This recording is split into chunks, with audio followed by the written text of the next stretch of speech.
Alright, let's take a look at postulate 4.2, the side angle side postulate.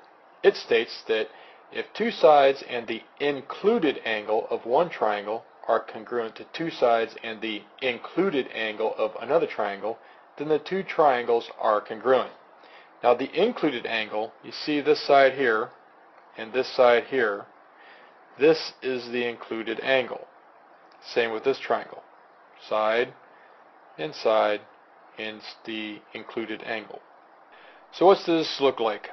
So if segment AB is congruent to segment DE and segment AC is congruent to segment DC and their included angles, angle A is congruent to angle D, then triangle ABC is congruent to triangle DEF.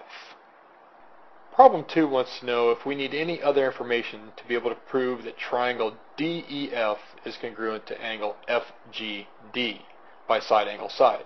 And if we do need any other information, it wants us to explain which information we need. So the diagram shows that segment EF is congruent to segment GD.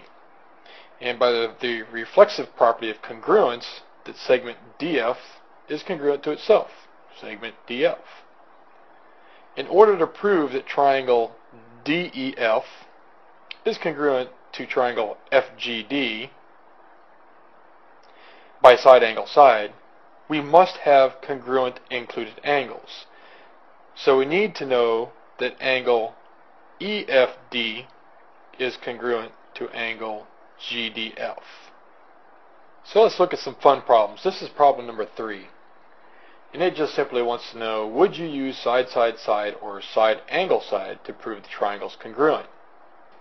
Well, since we have two pairs of corresponding sides, we have this side over here, and this side over here, they're congruent, and this side over here with a dual congruence markings, and this side over here with the same thing, those two sides are congruent. And we also have this included angle between the two congruent sides that are also congruent. So we would use side angle side because we have two pairs of corresponding sides and their included angles are congruent. So what about these two triangles? Again, we have this side here that's congruent to this side. We have this side that's congruent to this side. But let's look at these angles. Over here in this triangle, this is an included angle between the two congruent sides. But on this triangle, it's not included. It should be up here.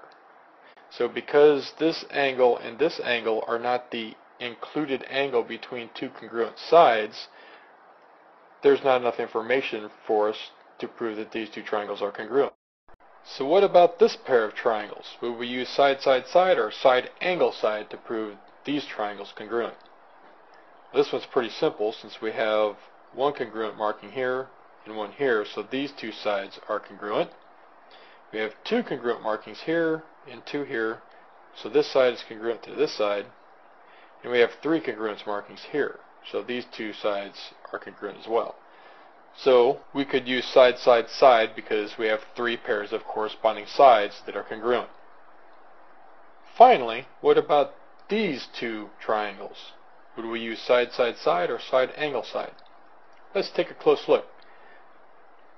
We have a side here that's congruent to this side, single congruence markings, and then we have double congruent markings here, so this side is congruent to this side. We have three congruent markings on these two sides, so this side is congruent to that side. But we have the special angles here. These are vertical angles, so we have an included angle as well. So we could use side, side, side, or side, angle, side because all three pairs of corresponding sides and a pair of included angles, the vertical angles, are congruent.